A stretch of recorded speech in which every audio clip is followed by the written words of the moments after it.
I want to start today's deep dive with a specific piece of data. It's a statistic that, honestly, I read 3 times just to make sure I wasn't hallucinating. Okay.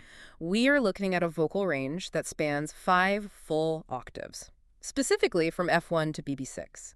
It is. It's a staggering physical capability. Yeah. And to put that into perspective for everyone listening, most professional singers, I mean, even the legends, they operate comfortably within 2, maybe 2.5 octaves. Yeah.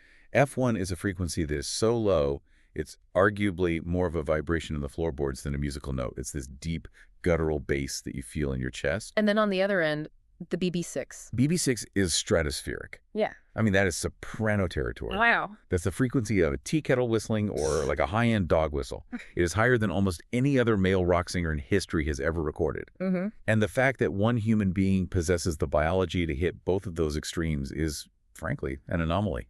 Right. And we aren't talking about some classically trained opera singer in a tuxedo who spent 20 years at a conservatory. We are talking about a man who is arguably the definition of the volatile, chaotic rock star. We're talking about Axl Rose. Exactly. And it creates this incredible paradox right from the start. You have this undeniable biological gift, a technical genius in terms of vocal ability, and it's housed within a personality that has become famous for, tardiness, riots, reclusive disappearances, aggressive feuds. It's like putting a Ferrari engine inside a demolition derby car. That's a perfect analogy. It really is. The machine is incredible, but the chassis is built for chaos. And that's really the hook for me today. For you, the learner tuning in, this isn't just a biography of the guy from Guns N' Roses. It feels more like a study in extremes. Absolutely. You have the musical genius on one side, and then you have this personal chaos on the other. You have one of the best-selling debut albums of all time, and then you have the most expensive, most delayed album in history. It is a story of polarization. There's no middle ground. You either love him or you hate him, and often it seems like Axl feels the same way about himself. So just to set the table, we're pulling from a massive stack of sources today. We have biographical records, discography notes, extensive legal histories, and a lot of documentation from Wikipedia. Yeah, a huge amount of material to sift through. And our mission today is pretty specific. We want to unpack how a choir boy from Indiana, because yes, he was a choir boy. He was. Became one of the most polarizing figures in music history. We really need to look at the why. It's easy to just look at the headlines about the riots or the late shows and write him off as a diva. Sure. But we want to examine the psychological and environmental factors, from that really strict religious upbringing in the Midwest to the sheer debauchery of the Sunset Strip, all the things that actually shaped these behaviors. We're going to dig into the riots, the breakups, and the eventual redemption arc that, frankly, I did not see coming. Neither. So let's go back to the very beginning, Section 1, the origin story. Before he was Axl Rose, he was William Bruce Rose, Jr., born in Lafayette, Indiana. And right away, the circumstances are difficult. He was born in 1962. His mother, Sharon, was only 16 years old. Just a kid herself. Exactly. Oh. And his father, William Bruce Rose, was 20. The descriptions we have of his biological father are, well, they're pretty telling. He was described as a troubled and charismatic local delinquent. Charismatic and troubled. That sounds a little familiar, doesn't it? It almost feels like the blueprint was written right there in the DNA. It certainly foreshadows what's to come. But that family dynamic, it fractured almost immediately. The couple separated when Axl was only about 2 years old. And this is where it gets really dark. It does. The records state that his father abducted him and allegedly molested him before completely disappearing from Lafayette. That is just a horrific start to a life, pure trauma before you can even form sentences to describe it. It is. And you have to think it sets up this lifelong battle with trust and with safety. But then his mother remarries a man named Stephen L. Bailey, and they change his name. So he becomes William Bruce Bailey. Yes. His identity is effectively wiped clean. And this is where the environment shifts, right? It goes from this sort of chaotic abandonment to something else entirely oppressively restrictive. That's exactly right. The Bailey household was deeply, deeply religious. We are talking about a Pentecostal environment that Axl later described as oppressive. This wasn't just go to church on Sundays. No, not at all. This was a binary worldview where everything was either of God or of Satan. There was no in between. I read some of the details about this, and it's just so intense. He was attending church multiple times a week, even teaching Sunday school. But at home, the rules were draconian. They were extreme. Axl recalled that his stepfather would physically throw the television sets out of the house. Literally throw them out. Yes, because he believed the programming commercials, sitcoms, anything was satanic. He saw the devil everywhere. That's such a violent display of control, isn't it? It is. And the worldview being enforced there was that women were evil, rock music was evil. Essentially, everything that brought any kind of pleasure was evil. It was a completely fear-based environment. So you're raising a child to believe that all of his natural impulses, his creativity, are just a ticket to hell. Exactly. Imagine growing up in that pressure cooker. You have this incredible creative energy, this voice, and you're being told constantly that it's all wrong, it's all sinful. But then at age 17, he has this aha moment that just completely shatters his entire reality. This is a pivotal psychological break. It's a huge moment. He's at home, and he finds some insurance papers. And on those papers, he sees the name of his biological father, William Rose. And up until that point, Up until that exact moment, he believed Stephen Bailey was his father. He suddenly realized his entire identity, even his own last name, was a lie constructed to hide this past. that has to be devastating. To realize the man who's been enforcing all these satanic rules and throwing out the TV isn't even your biological dad. It completely delegitimizes the authority figure in his life. The foundation of his world just crumbles. And that's what triggers the rebellion. A massive rebellion. He immediately dropped the name Bailey and adopted W. Rose. But, and this is a crucial detail, he avoided using the name William Why? because he wanted to distance himself from his biological father, the man he'd never really known, but who was associated with that early trauma. So he's stuck. He's trapped between two fathers he doesn't want to be associated with. He rejects Bailey, but he also rejects the full name of Rose. He's carving out something new for himself. He is trying to self-create. Yeah. And this is when the delinquency starts in earnest. Yeah. After this discovery, the rails just came off. In Lafayette, he was arrested over 20 times. Over 20 times. What was he even doing? Oh, mostly public intoxication, party incidents, criminal trespass. Yeah. Typical teenage acting out, but to an extreme degree. He ended up serving jail time up to 3 months at one point. And the local police threatened to charge him as a habitual offender? They did. Which is a really heavy label for a teenager. That carries serious prison time if it sticks. He was being backed into a corner in his own hometown. But while all this chaos is happening on the outside, he has this secret weapon, right? The music. He was his refuge. Absolutely. Despite all the satanic fears of his stepfather, Axl had been singing in the church choir since he was 5 years old. He performed with his siblings in something called the Bailey Trio. So that's where the training came from. That church training is key. It taught him harmony, it taught him projection. And even in high school chorus, he was already experimenting. He would develop different voices during practice, just to confuse his teachers. What do you mean, different voices? He'd sing in a deep bass, Mm. and then in the next measure, he'd switch to a high-pitched falsetto screech. He was playing with the instrument he was born with. That is the seed of the Axl Rose we know. That ability to shift voices like a chameleon. So, feeling the heat from the law and probably just suffocating in Indiana, he makes the move. December 1982. He flees to Los Angeles. And he didn't go alone, metaphorically. He brought that intensity with him. He immerses himself in a band called AXL. Right. And eventually, his friends just started suggesting, why don't you just call yourself Axl Rose? It fit. And by 1986, he legally changed his name to W. Axl Rose. So if you track it, William Bruce Rose Jr. becomes William Bruce Bailey, who becomes W. Rose, who finally becomes W. Axl Rose. It's like he was shedding skins trying to find a version of himself that he actually controlled. That is a very accurate way to view it. Mhm. Control and the loss of it is probably the most recurring theme in his entire life. He lost control of his childhood, so he was absolutely determined to control his adulthood. To an obsessive degree. So let's talk about Los Angeles, Section 2, the rocket ride.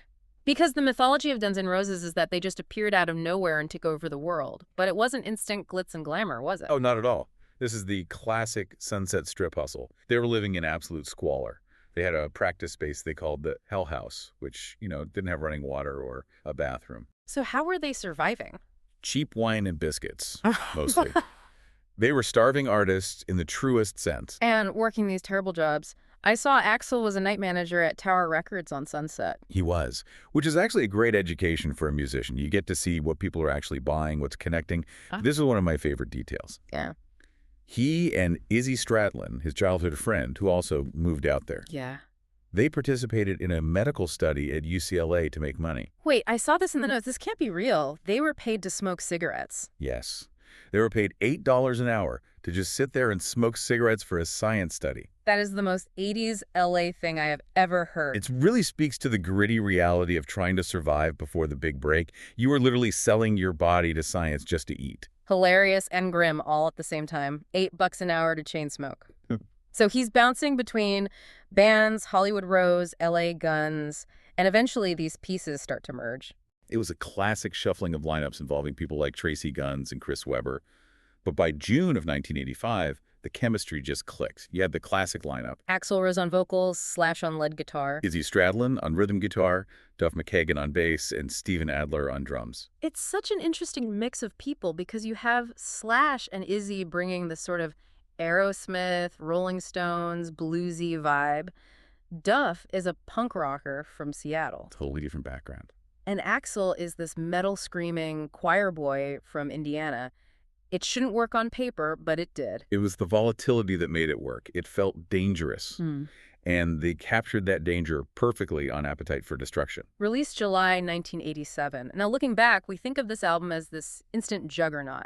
But it didn't explode immediately, did it? No, it was actually a slow burn. I think people forget this. In its first year, it only sold about 500,000 copies, which is respectable for a debut for sure, but it wasn't a phenomenon. It was stuck. It was completely stuck. MTV wouldn't play the video for Welcome to the Jungle because they thought Axl looked too intimidating. Seriously? Yeah. It took David Geffen, the head of the record label, calling in a massive favor to get it played just once at 4 a.m. on a Sunday morning. The graveyard slot. The absolute graveyard slot. Yeah. But the switchboards at MTV lit up.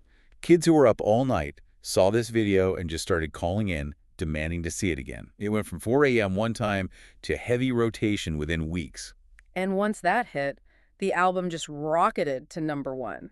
And the stats are undeniable. It became the best-selling U.S. debut album of all time. 18 million sales in the U.S., 30 million worldwide. Those numbers are just staggering. So from an analytical perspective, what does that kind of success do to someone like Axl? Well, it validates everything. It validates that intense, aggressive style. But it also likely laid the groundwork for his ego. When you are proven right to the tune of 30 million copies, when everyone told you that you were wrong or too loud or too rude, it reinforces your desire for control. It proves that your way is the winning way. Exactly. Why would you listen to anyone else ever again? But with that massive success came the dark side. And we have to talk about the Monsters of Rock Festival in 1988. This is a really heavy moment, and I think it's pivotal to understanding his later behavior on stage. It is a tragedy. They were playing in England at Donington Park. The crowd was massive, over 100,000 people, and it had been raining, so the ground was all mud. A bad combination. A terrible combination. Ooh. During the song, It's So Easy, the crowd surged forward. The pressure was just immense, and two fans were crushed to death in the mud. Oh, God. Did the band know it was happening? Axl actually stopped the show several times to try and calm the audience. You can see it in the footage. Yeah. He saw the crushing happening. He was yelling at people to take a step back, to give each other space. But you can't stop that kind of momentum. No. The momentum of 100,000 people is like a force of nature. They finished the set, but when they got backstage and found out that people had died, Axl was apparently devastated. And this moment, it fundamentally changed him as a performer, didn't it? It did. From that point on, he became hypervigilant. He became known for stopping shows to personally police the crowd. If he saw a fight, or someone getting crushed, or security being too rough with a fan, he would stop the music and call it out from the stage. You see that in the footage from the later years. He's constantly scanning the audience, almost like a security guard with a microphone. Exactly. He felt the security of venues was inadequate, which, to be fair, in the late 80s it often was, so he took it upon himself to be the enforcer. But that hypervigilance also led to confrontation. He was on a hair trigger because he never wanted anyone else to die on his watch. Speaking of confrontation, we have to address the controversy around the album GNR Lies, and specifically the song One in a Million. This is probably the biggest stain on his reputation from that entire era. Yeah, and we need to look at this impartially, just as the sources present it. The lyrics contained racial slurs, specifically the N-word, and also homophobic slurs. There is no getting around that. And the backlash was immediate. Oh, yeah. From critics, from the public, and even from within the band. Slash, whose mother was black, was reportedly furious and mortified by the song. What was Axe's defense at the time? Because he didn't apologize right away. No, initially in the late 80s, he really doubled down. He claimed he was using the words to define pain or problems in his life, regardless of race. He cited bad personal experiences he'd had in L.A. being hustled or feeling threatened, and tried to draw a parallel to how bands like NWA use provocative language. So he was arguing it was social commentary. He argued he was just being honest about his anger and his environment. It was a very defensive posture. I'm just reporting what I see. It didn't hold water for most people. No. But he did eventually walk that back. By 1992, he conceded. He admitted he used those taboo words specifically because he was angry and wanted to insult specific people, but he denied supporting racism as an ideology. Regarding the homophobic language, he later said he wasn't against gay people but had bad experiences, including an attempted rape in his teens when he first got to L.A., which colored his worldview at the time. So it's a really complex mix of trauma, anger, and just pure provocation. He was lashing out at the world, and he used the most hurtful words he could find to do it. It seems so. And it absolutely cemented his reputation as this volatile, unpredictable figure, just as they were heading into their biggest, most chaotic era yet. Which brings us to Section 3, the Use Your Illusion era. If Appetite was the hungry street urchin, Use Your Illusion was the bloated king. Talk about excess. This is the definition of excess. In September 1991, they released Use Your Illusion 20 and the Second on the same day, 2 double albums. Which is just unheard of. Completely. And they debuted at number 2 and number 1 on the Billboard charts simultaneously. That is a historic feat. No rock band does that. And the music changed, too. It wasn't just the raw street punk of Appetite. It was bigger. Much bigger. Axl was pushing for a massive evolution. He was heavily influenced by bands like Queen and Electric Light Orchestra. You can hear that. He wanted grand, orchestral-style songwriting. November Rain is the prime example of this. It's a 9-minute epic with a full orchestra, piano solos, a cinematic structure. It was a huge departure from the grid, and it really showed his artistic ambition. He didn't want to just be a rocker, he wanted to be a composer. But while the music was getting grander and more ambitious, the tour was turning into absolute, unmitigated chaos. This is when the lateness becomes legendary. Yes. Axl became notorious for taking the stage hours after the scheduled time. 11 p.m., midnight, sometimes 1 a.m. That was the reason. He wouldn't go on until he felt ready. He viewed the ticket as a contract for a performance, not a time slot. He felt if he wasn't in the right headspace, he'd be cheating the audience.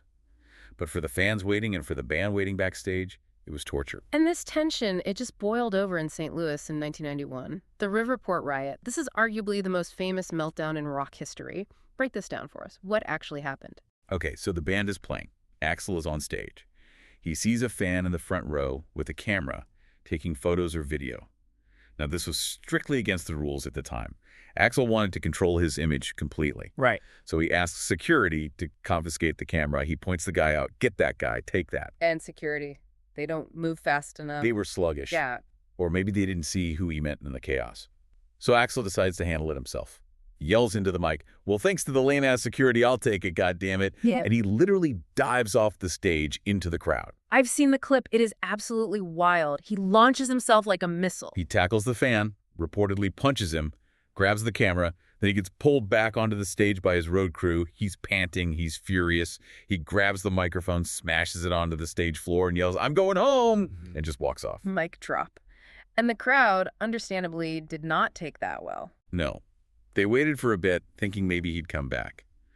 When the house lights came on, the place just exploded. A full-blown riot ensued.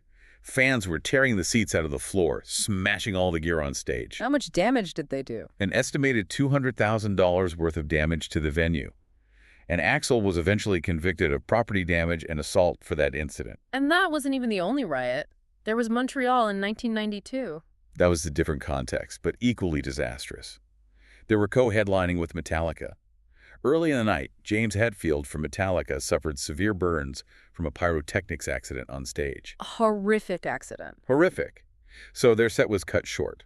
The crowd was already agitated, worried, and had been waiting for hours. And GNR was supposed to be the band to save the night? They were, but they took the stage hours late. And then, the sound monitors weren't tuned correctly because of the rush schedule. Axl claimed he couldn't hear himself and that his throat was hurting. So after just a few songs, he just said, "We can't do this," and left the stage. And that sparked another riot. $400,000 in damages this time. Cars were overturned in the streets of Montreal. It seemed like wherever they went, Chaos followed. They were the world's most dangerous band, but it was becoming dangerous to the band itself. And the band was clearly fracturing under all this pressure. Izzy Stradlin leaves during this tour, right? Izzy's departure is crucial. He was the rhythm guitarist, but also a major songwriting force. He wrote or co-wrote a lot of the big hits. He was the soul of the band in a way. He was. But more importantly, he had gotten sober. He was traveling in a separate van just to stay away from the drugs and alcohol the rest of the band was still heavily into. That's got to be so hard, being the sober guy in the middle of the biggest, wildest party on earth. Imagine. He looked at the riots, the hours of just waiting backstage for Axl to decide to show up, the fines, the endless chaos, and he just couldn't do it anymore. He cited complications of life in the band. When Izzy left, the band really lost its anchor. He was the cool, quiet one who kept things grounded. And Axl also fired their manager around this time, didn't he? He did. He fired Alan Niven against the rest of the band's wishes. He basically held the albums hostage, refusing to finish them unless Niven was gone. It was another power play. It really signaled the beginning of the end for that era. The final show was in Buenos Aires in 1993, and after that, Axl wouldn't perform with Slash or Duff again for over 2 decades. It was a long, slow, and very public disintegration. This leads us into Section 4, the wilderness years. This is the part of the story where Axl basically becomes a ghost. The Great Hiatus. Yeah. From 1994 to roughly 2000, he just retreated. But behind the scenes, he was making some major power moves. In 1995, he legally left the band partnership. What does that even mean? He left his own band. It was a legal maneuver to dissolve the old partnership so he could create a new one where he had more control. Then he reportedly purchased the full rights to the name Guns N' Roses in 1997. Slash has always disputed how that went down, right? He has. Slash claimed he was coerced, that Axl refused to go on stage for a New Year's Eve show unless they signed over the rights right there and then in the dressing room. Axl, of course, has denied that any coercive tactics were used. But the result was legal and final. Axl Rose became Guns N' Roses. Mm-hmm. Everyone else, Slash, Duff, Matt Sorum, they either left or were fired over the next couple of years. He was the sole remaining original member. And he became the Howard Hughes of rock. That was the nickname. He retreated to his mansion in Malibu. He was rarely seen in public for years. But he was working on what would become this almost mythological album, Chinese Democracy. The most expensive rock album ever produced. A reported $13 million in production costs. And it took 15 years to release. It didn't finally come out until November of 2008. 15 years? Why? Why did it take so long? Was he just procrastinating? It's more complex than that. I think perfectionism is the main driver. He's trying to follow up Appetite and Illusion without the original team. The pressure must have been immense. He wanted to prove he could do it all by himself. And the methods were also a little unusual. That's putting it mildly. I read about the psychic. This feels like a Hollywood legend, but it's in the sources. It is. During the recording sessions, Axl employed a psychic that he called his spiritual advisor, and she would read the auras of potential staff and band members. We're king. No. If your aura wasn't right, or if the psychic saw something dark in your photograph, you weren't getting hired to work on the album. That is absolutely incredible. It speaks to that deep paranoia and the need to create a safe environment around him. Completely. And musically, he was shifting again. He was listening to a lot of industrial music at the time, specifically Nine Inch Nails. You can hear that influence on the album. Definitely. He wanted to blend that electronic industrial sound with the hard rock of GNR. He was trying to modernize the sound to make something that sounded like the future, not the past. And when it finally came out in 2008, was it worth the wait? You know, the reception was generally favorable from critics. It's a very dense, complex, layered record. There's some incredible music on there, but commercially, it undersold expectations. And part of that was Axl himself. A huge part of it. He did almost no promotion for it. Around the time of the release, he went missing for 2 months. The record label couldn't even find him to shoot a music video or do an interview. It's like he spent 15 years building the car, and then when it was finally done, he just didn't want to drive it. Or maybe the creation was the point, not the release. Or perhaps he just couldn't face the scrutiny after so much buildup. It's hard to say. I want to pivot now to Section 5, the man behind the mic. We've talked about the rock star, the riots, the recluse. But let's talk about the human being. We touched on the vocals, but let's re-emphasize that technique. It is worth repeating. That F1 to BB6 range. He credits listening to singers like Dan McCafferty from Nazareth and Freddie Mercury as major influences. 2 incredible vocalists. Some of the best. Yeah. But he also used that technique he learned in his high school chorus, using different voices. If you listen to a song like Sweet Child of Mine, he has a clean, lower, almost sweet voice in the verses, and then that high, raspy screech in the chorus. He treats his voice like an instrument with different settings and textures. But underneath that incredible talent, there was a lot of mental anguish. We know about the diagnosis he received. Right. Axl was diagnosed with bipolar disorder in his late teens and was prescribed lithium. Did he accept that diagnosis? Not really. He was very skeptical of it. He later questioned it, believing his behavior was just a reaction to the extreme stress and trauma of his childhood. He felt the diagnosis was based on a standardized test rather than a real understanding of him. He said something like, "I just filled out a questionnaire." Exactly. He said, "I went to a clinic, answered a 500-question test, and suddenly I'm bipolar."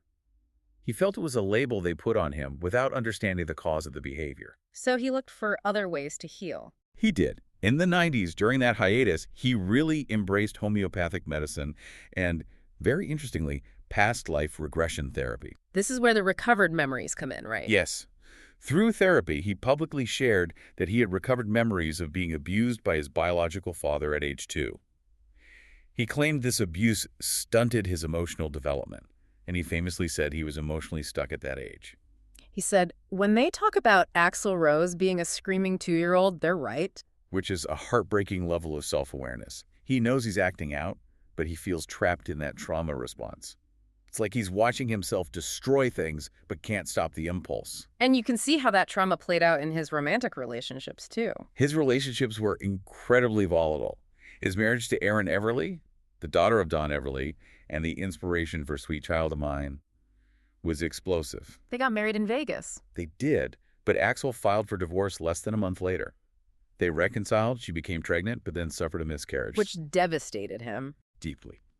He had even picked out a name for the child, Shiloh Blue. That loss was a major blow to his psyche. It just reinforced this idea that any happiness he found was fleeting and would be taken away. The marriage was eventually annulled amidst allegations of domestic abuse from both sides. Then there was Stephanie Seymour. The supermodel. She starred in the iconic November Rain video. They were the it couple of the early 90s. High glamour, high profile. But that also ended in lawsuits and allegations of assault. It seemed he just kept repeating this cycle of intensity followed by destruction. But he did find a different kind of partner in Beta Lobis. This is a really important relationship. This is a very important relationship to understand modern Axl Rose. Beta Lobis was originally a nanny for Stephanie Seymour's son. When Axl and Stephanie had their big split, Beta took Axl's side. And she stayed. She stayed. She became his assistant and eventually a kind of mother figure to him. Calls her mom, right? He has referred to her as the mother he never had. She and her family, who became known as Team Brazil, became the de facto managers of Guns N' Roses. When everyone else left, Slash, Duff, the managers, the lawyers, Beta stayed. She provided the loyalty and stability he desperately needed. Loyalty seems to be the currency he values most. I think so. Considering his father left and his stepfather was abusive, loyalty is likely the only thing that makes him feel safe. If you are loyal to Axl, he will protect you. If you cross him, you are dead to him. It's that simple. Now, we can't do a deep dive on Axl without addressing the legal battles, Section 6. It really feels like he spent as much time in court as he did in the studio. It's a very long list. You have the assault allegations. Michelle Rhodes, who was involved in a statutory rape charge back in 1985 that was dropped, recently came forward in 2024 with new allegations regarding assault and a miscarriage. And there was another one recently, Sheila Kennedy. Yes. She sued in 2023 under the Adult Survivors Act for an incident that allegedly happened in 1989. Axl denied all these allegations vehemently, and that case was settled earlier in 2024. These are very serious accusations that track with the volatility we know existed in that era. Then there's the famous wine bottle incident. This one is almost rock and roll folklore. The neighbor dispute in 1990. Axl lived in a condo complex. He was playing loud music. His neighbor complained, words were exchanged, and Axl allegedly hit her over the head with a wine bottle. He claimed she swung first. And this inspired a song. Of course it did. It inspired the song Right Next Door to Hell. He really does turn everything into art. Even a condo dispute becomes a track on a platinum album. What about the professional lawsuits? The one with Activision is kind of funny to me, but also very revealing. It highlights his protectiveness over the band's image and legacy. In 2010, he sued Activision for $20 million Why? because they put an image of Slash in the Guitar Hero the Third video game. He was that petty about it. It wasn't just pettiness, it was contractual. Axl had licensed Welcome to the Jungle for the game, but he specifically made it a condition that Slash, who was long out of the band and whom Axl was feuding with, was not to be featured in the game in any way. And they did it anyway. They put a digital Slash on the cover and in the game playing his song. So he sued. He didn't want the virtual Slash playing with the virtual Axl. Not at all. The case was eventually dismissed, but it shows how deep that rift was. Yeah. He also had massive legal battles with Irving Azoff, his former manager, over unpaid fees and counterclaims of sabotage. It was a pattern of either settling out of court or engaging in these long, drawn-out battles. He fights for every inch. He is litigious because he refuses to be taken advantage of ever again. Which makes what happened next so surprising. Section 7, the reunion in the modern era. For the longest time, a reunion seemed completely impossible, like hell freezes over. Impossible. It did. In 2012, Guns N' Roses was inducted into the Rock and Roll Hall of Fame. Axl declined to attend. He wrote this long, open letter saying he didn't feel wanted or respected. It really seemed like the door was closed and bolted forever. He was still so bitter. But then 2016 happens, the Not in This Lifetime tour. The tour name itself was a joke about the likelihood of it ever happening, but it did. Slash and Duff McKagan returned to the band. How? What changed after all that time? You know, Slash stated in interviews that it was just overdue. It seems that once they got rid of the middlemen, the managers, the agents who whisper in your ear and stoke the flames and just spoke to each other man to man, they realized they missed the chemistry. They missed the music. And the fans showed up? In droves. It became the third highest grossing tour of all time at that point. Seeing Axl and Slash share a stage after 23 years apart was a huge cultural moment. It was closure for an entire generation of rock fans. And Axl was he on time? He was professional, he was on time, he was singing great, he was smiling on stage, the anger seemed to have dissipated. And then he did something that really proved his professionalism to the whole world. He joined AC/DC. That was surreal. Ryan Johnson had to stop touring because of severe hearing issues, and Axl, of all people, stepped in. He filled in for the Rock or Bust tour. Yeah. And honestly, he surprised all the critics. AC/DC has a notoriously rigorous, high-register vocal catalog. It shreds most singers' vocal cords. And he handled it? He handled it with incredible respect and power. He had broken his foot at the start of the tour, so he sat on this custom-made throne and he just wailed. It showed that underneath all the diva reputation, there is a serious, hard-working musician who deeply respects the history of rock and roll. That brings us to right now, 2025 and 2026. The machine is fully back up and running. It's fully active. They released new material in December 2025, a couple of singles called Nothing and Atlas. And he's doing a graphic novel that seems out of left field. Axl Rose, Appetite for Destruction. It was announced in September 2025. It's described as having a cyberpunk noir theme. It fits his interest in industrial and sci-fi aesthetics perfectly. He's expanding his artistic footprint beyond just music. And there's a 2026 world tour being promoted. He's seemingly busier and more stable than ever. And in what is perhaps the biggest sign of maturity, he stopped throwing his microphone into the crowd at the end of shows. Really? That was his signature move for decades. It was. But in 2022, a fan was injured by the mic toss in Australia. And Axl released a statement saying he didn't want anyone getting hurt, and so he was ending the tradition. Wow. It's a small detail, but for a guy who used to dive into crowds to punch people, realizing that his actions have consequences and changing his behavior to protect his fans, that shows a significant shift in how he views his relationship with the audience. So we've covered the trauma, the rise, the chaos, the long hiatus, and the return. How do we sum up Axl Rose? What's the final analysis? I think Axl represents the ultimate archetype of the tortured artist. His perfectionism and his deep-seated trauma were the very fuel for the greatest debut album ever made. But that same fuel caused the fire that burned the band down and led to decades of delay and conflict. So you can't have one without the other. You cannot have the genius of Appetite without the chaos of the Illusion years. They come from the exact same place in his psyche.